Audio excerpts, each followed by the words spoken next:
I was on OkCupid for like a couple of weeks, and why I downloaded it and why I decided to go on it again was because I kind of felt nostalgic.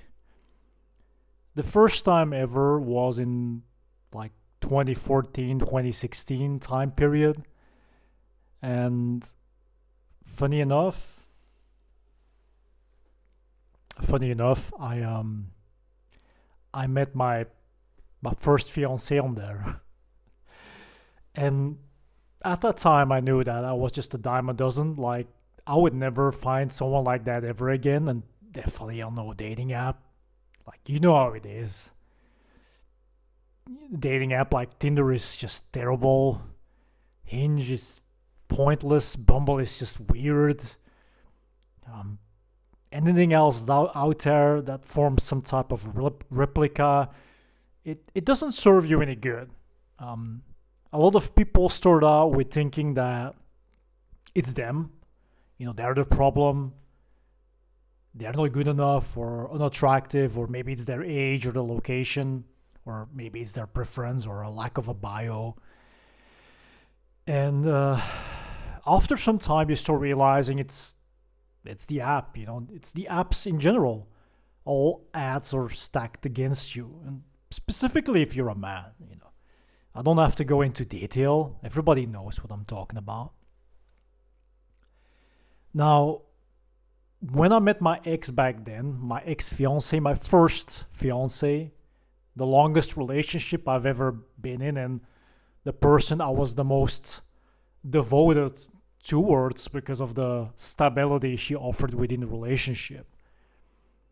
We both offered each other a safe haven, and it was really a beautiful time. It's the only relationship that gave me that sensation of not only potential but an actual future. Like, there is this stability within this person brought into the relationship, and you just want it to last. Funny enough, I met her on OkCupid, and it's because of leaving OkCupid we were able to date, and before you knew it, we were a couple, and fast forward, we were engaged. But that love story, that just ended. And when I told her at my weakest moment, at the end of the relationship, that I would never find someone like her again, or I would never be in a relationship like what I had with her, I was right. I was right. And I'm gonna get into it within a few minutes. So, going from mid 20s to mid 30s is kind of a journey, right, by itself. And I never actually felt a need to try any dating app, but there was a point that, I don't know, I just was looking for a connection, like a genuine connection, or the possibility of having a genuine connection with someone else. And because I relocated, because I immigrated, I kind of felt that need to be very strong. And yes, I tried Tinder. Most people on there were either fake or Instagram models looking for extra clout. And at the end, the only people I would find is in a neighboring country, but they didn't really seem that interested in me. So I called it quits. I just deleted it and just was like, all right, forget about it. And suddenly I remembered OkCupid. I remembered OkCupid. I was like, why don't I try it? And a lot of things about it was pretty new to me. I was very unfamiliar with it, the layout and the matching system, the fact that you could find people all over the world. There were a lot of things that were pretty interesting for being free features. So I thought, you know what, I'm gonna give it a couple of weeks. And kind of a same story, kind of a similar story. So fast forward, I kind of was done with it. I had some women I had a conversation with. I had some women I had a connection with, and there were some women I were interested in, but it never really got into a direction that you would wanna meet each other, want to start working on the relationship and taking it serious as in real life. So I kind of felt okay, I'm done. I'm just gonna delete it because most women I'm encountering that are interested in me, they just wanted a free ticket out of their place and wanted to use me basically as a way into Europe. And I wasn't really feeling it because if that is the true intentions, if that is the motivator, then I would be an idiot or too desperate to be in a relationship with a woman. So I was like, never mind. I can't do this. It's pointless. I don't feel comfortable. I'm not enjoying that type of an attention, and I wanted to delete the app as soon as I could.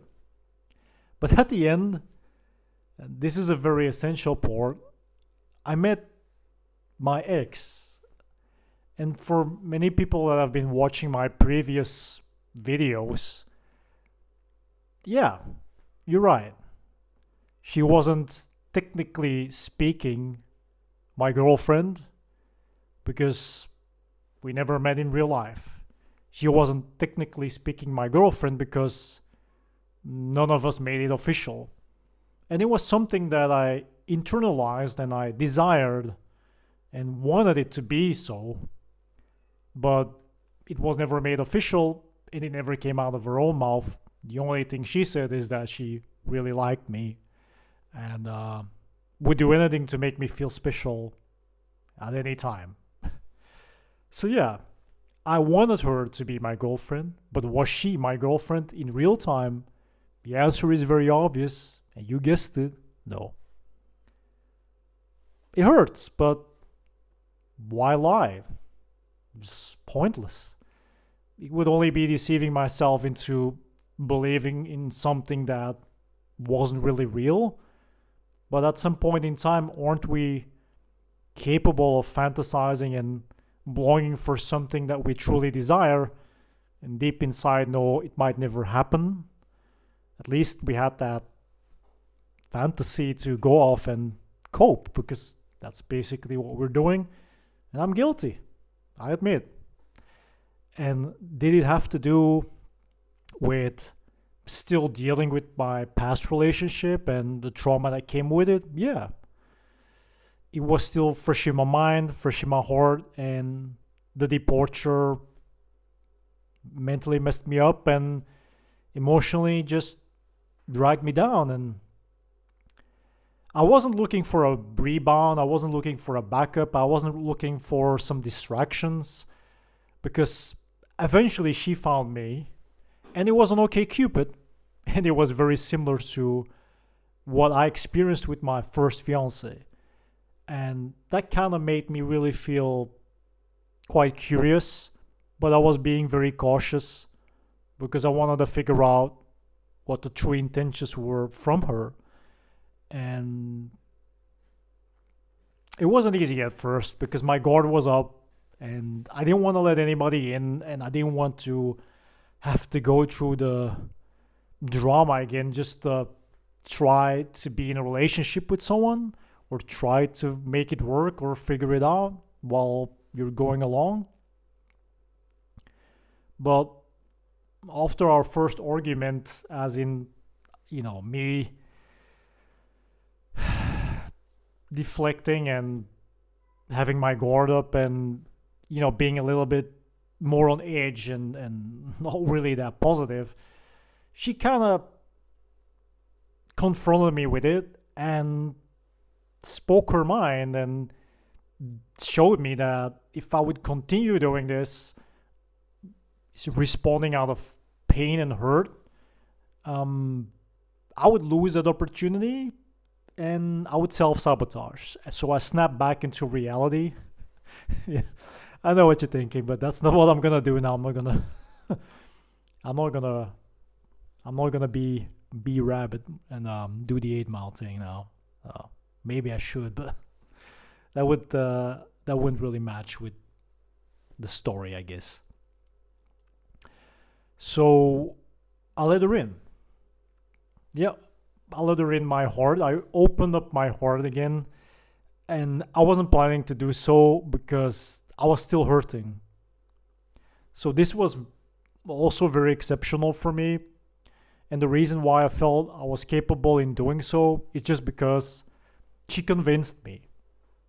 And it's not the first time a woman is capable of convincing me and piercing through my heart and getting my defenses down and breaching that fortress and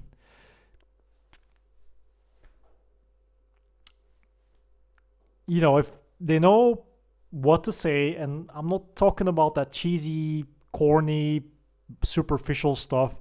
It had nothing to do with that.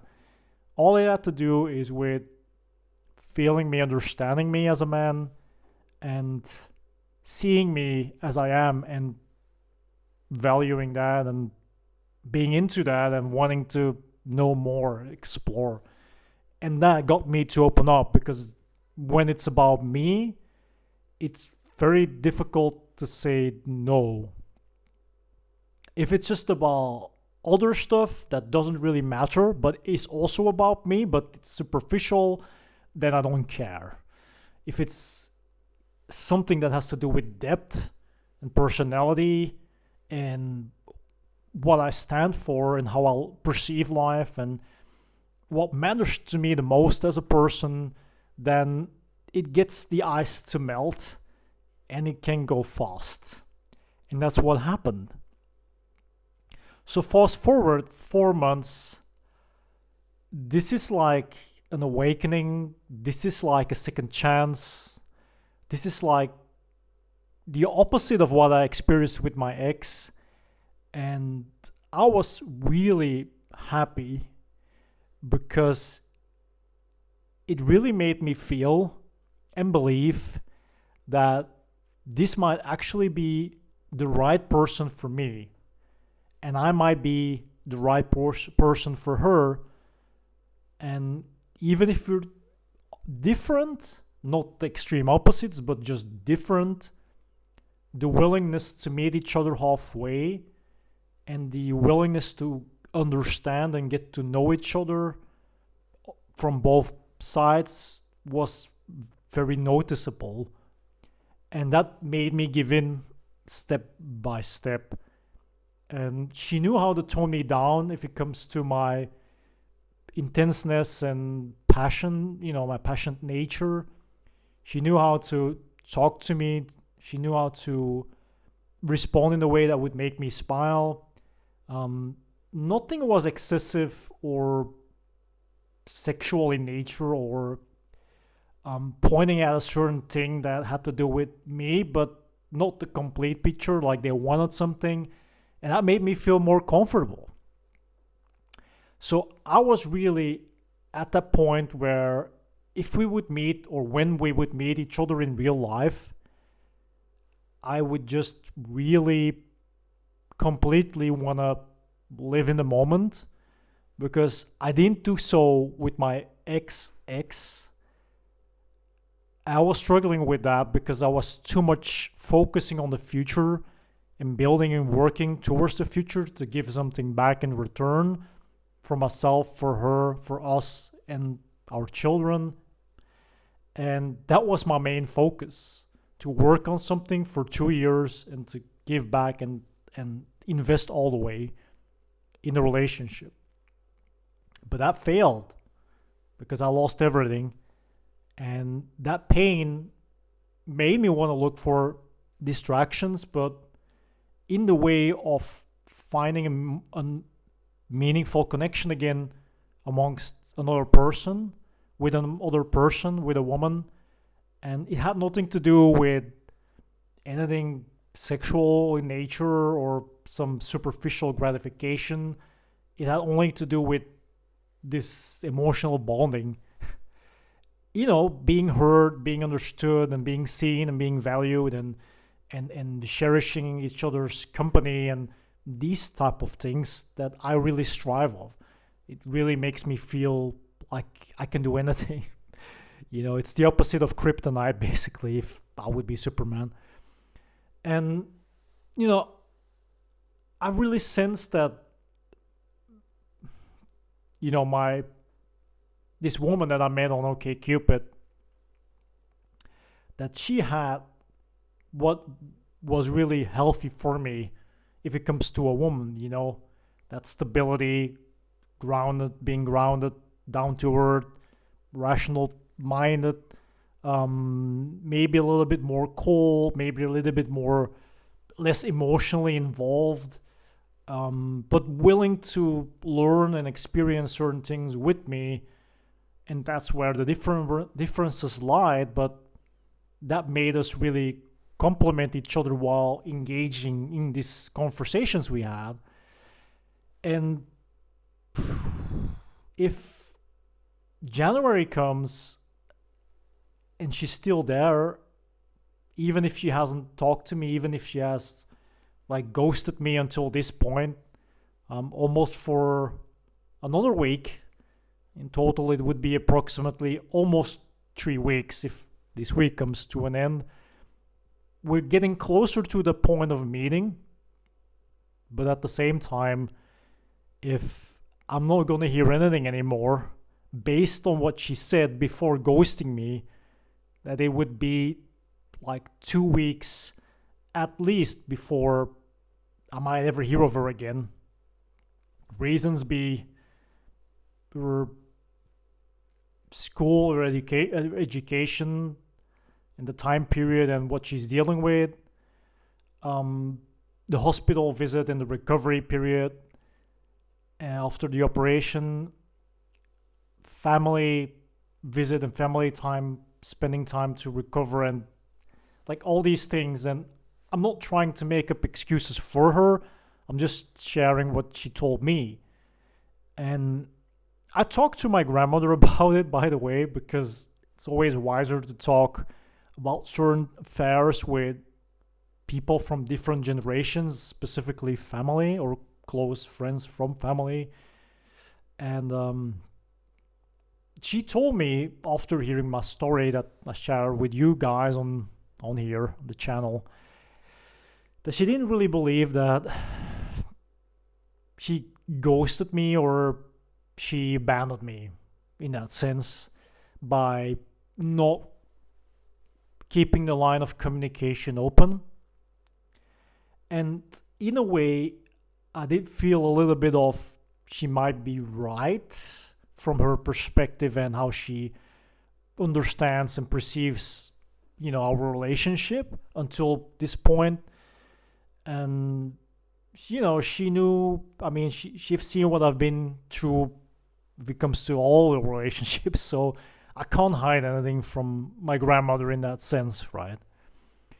So, I kind of was a little bit iffy, but I tried to convince her by telling her, look, there are certain things when I start comparing her to my ex, if it comes to her behavior or the non-verbal signs or, the things between the lines that were too similar to be coincidental. And I start zooming in and focusing on it, and I realized that, there are too many things similar that made me see a pattern. And not because I wanted to see it, but because it became obvious, specifically after the silence, the no contact. So that's where I drew my conclusions from, even if I know that this is not based on whatever she said or solid evidence or, it's speculation. So I don't want it to be like an ultimatum for myself that I made up in my mind, because then it's the same thing, wanting to be in a relationship, wanting her to be my girlfriend and in a relationship while nothing was made official by speaking it, right? Or experiencing it without having to name it. Also, I don't believe in these things anymore, because with my ex, she named our relationship, she defined it, she made it official out of her own free will without me having to ask. And even if it was official, and even if it only lasted 3 months, she was the one to initiate the breakup. And she dumped me, basically discarded me, while she was the one making it official. So, what I'm trying to say is, even if you make a relationship official and you give each other a name and you define it and you both agree, it doesn't really mean anything at the end of the day, because they can still change their mind, redefine it in their mind, or break up. And then you lose your status or your standing in the relationship you thought you had. So I don't go off that anymore. But yeah, I strongly admit that I desired it to be a bit more than what people might have described it from a distance. So that's that, okay? But my grandmother strongly disagrees with my opinion. She advised me to give it some more time and just keep an eye out, I don't have to pursue, I don't have to try to force the connection or force communication, but yeah, not give up too quickly based on an assumption or my speculations, because she might be coming back or come back around at some point, and I might regret having this fixed mindset based on not enough evidence that goes outside what she said at the end. If she wanted to break up, or if she didn't care anymore, or if she found someone else, my grandmother said that personality that she has, she would have told me that was the case and not just leave me hanging. She didn't believe that matched her personality, but again, that's her opinion as a senior lady. I keep it in my mind, but I'm iffy about it. I think too much. I think too much about what I experienced before, and it's a pattern, as I said. They will smile and they will pretend everything is alright, but in their mind and what they're making you feel is this emotional detachment, breadcrumbing, and discord. So it's all done in a short time period. At the end, something that was planned in advance and something that they're just executing, and you're just going through it in real time, but you don't know why and you don't know what's going on and you don't understand it because it's not been verbalized. It's just actions and the experience and the finalization and then the conclusion and then the acceptance. So that type of thing. And I felt like I was at this point right now as well. Like I said, it's almost been a third week, kind of. Not almost, but kind of. So I've been coping by just focusing on my job, making some content, and just being a little bit nostalgic and disappearing into a video game for the sake of distracting myself, but more because I don't really want to linger on the what ifs or what I could do different or going into an extreme where desperation talks. And I don't want to give in to any of those things because it won't really help in the long run, but only make me feel worse. And everybody knows distractions help. It shouldn't be your go-to forever. It shouldn't define your life. It shouldn't become your life. But what helps. And as long as it's not like toxic, then you can benefit from it, right? It's okay. I mean, everything in proportions, right? No extremes. Extremes are bad, just terrible. So my conclusion now is all I have is time, and I still have 1 month when November ends before I'll know if it's over, if I will ever see her, and if it was fake. And I don't want to focus on counting the days, but I want to keep an eye on the timeline so I know what to do when that time comes. If I have to completely just let go and accept my fate, like I already made up for myself that I don't know, maybe I'm not relationship worthy. Let's say that. I don't feel like, or I don't believe that after those relationships I had and the women I dated past year, like this entire year of 2024, 2025, I don't really believe that there was anything of meaning. Yes, I wish I could go back in time and re-experience my ex and tried anything to prevent that breakup. Um, because that meant a lot to me, and I really believe that that was my end game. That was my final stop. That would be, my future wife, the mother of my children, my lifetime partner. Like I strongly believed, and I saw that potential and that possibility that this is it. I turned 35, and I encountered her. We matched twice. The first time she wanted to date me, but I didn't want to date her. The second time we matched, we did go on a date, and both were really into each other instantly.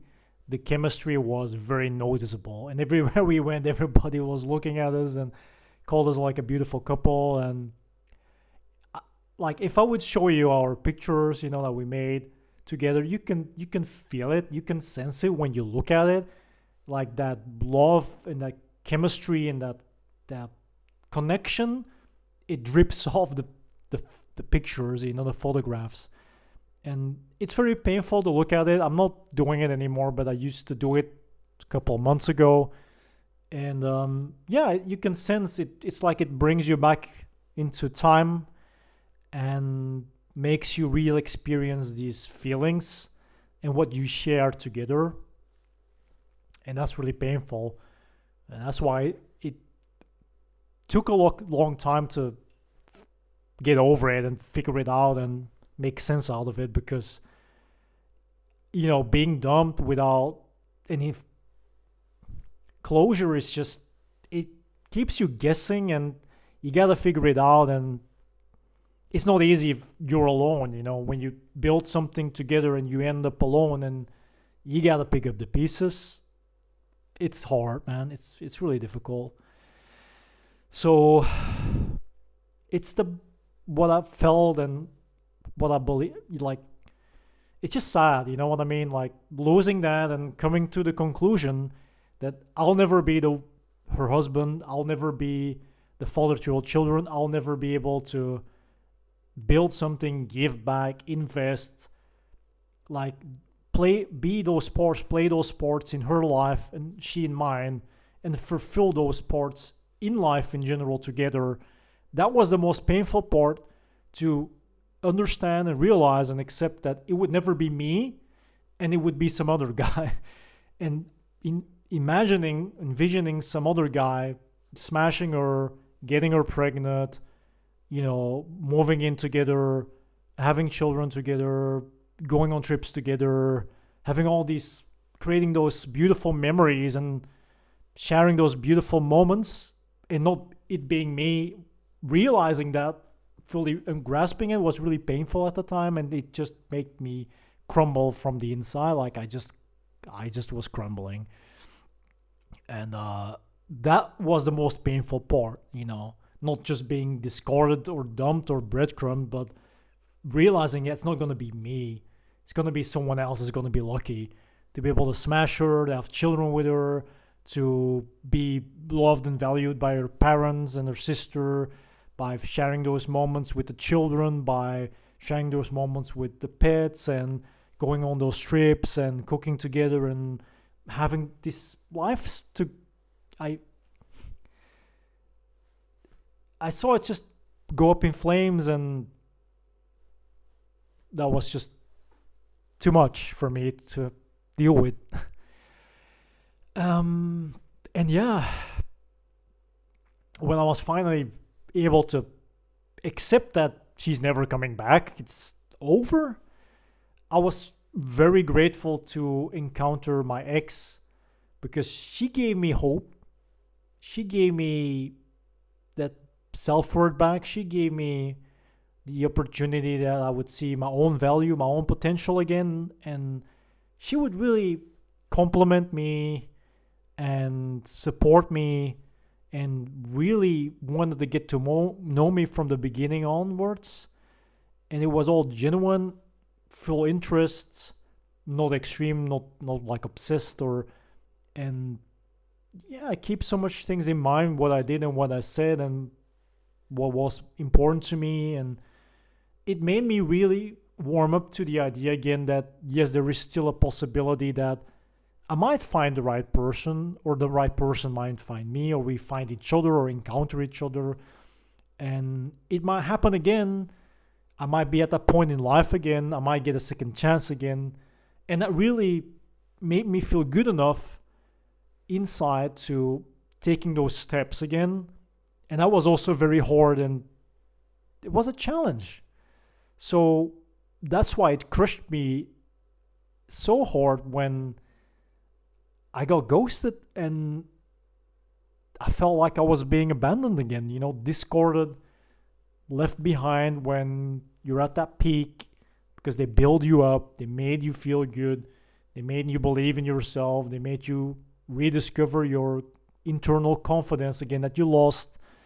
They make sure you rediscover your masculinity and step up when you need to and you have to in life. And all these things make you really feel good, confident, strong, secure, capable. And then you just want to go for it, And you want to start building and you want to start working on it and you also want to focus again and you want to. And then you just lose it.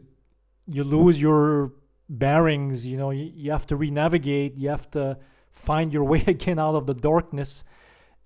And I'm like, why are so many women out there so focused on the dopamine and the high they can get out the honeymoon phase, the first few months, the first 3 months, and as fast as they got into position, as fast they will leave as fast and as soon as they can.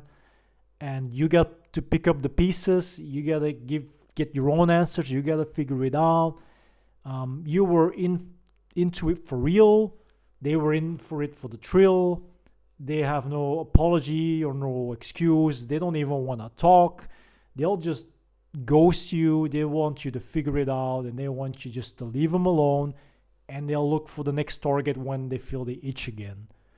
And that just completely blows my mind because that's not how I operate. That's not what I think when I look at a woman or another person that I am interested in.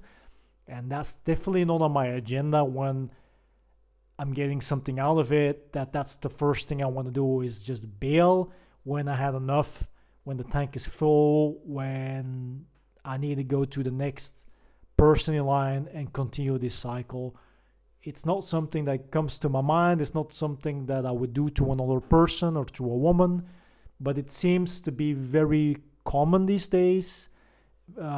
Excusable because of the normality, it being the norm, society, socially acceptable, and actually encouraged because it's like it demonstrates independence for females. It demonstrates control. It gives, it's like this power trip basically that defines who is in charge. And I mean, I'm not about playing mind games or any games, but if that's the case, then I think it's time for me, being halfway 70, to just throw in the towel. Except that all I have is my retro video games, my remote job, content making, my cats, some stray dogs outside, and that's it.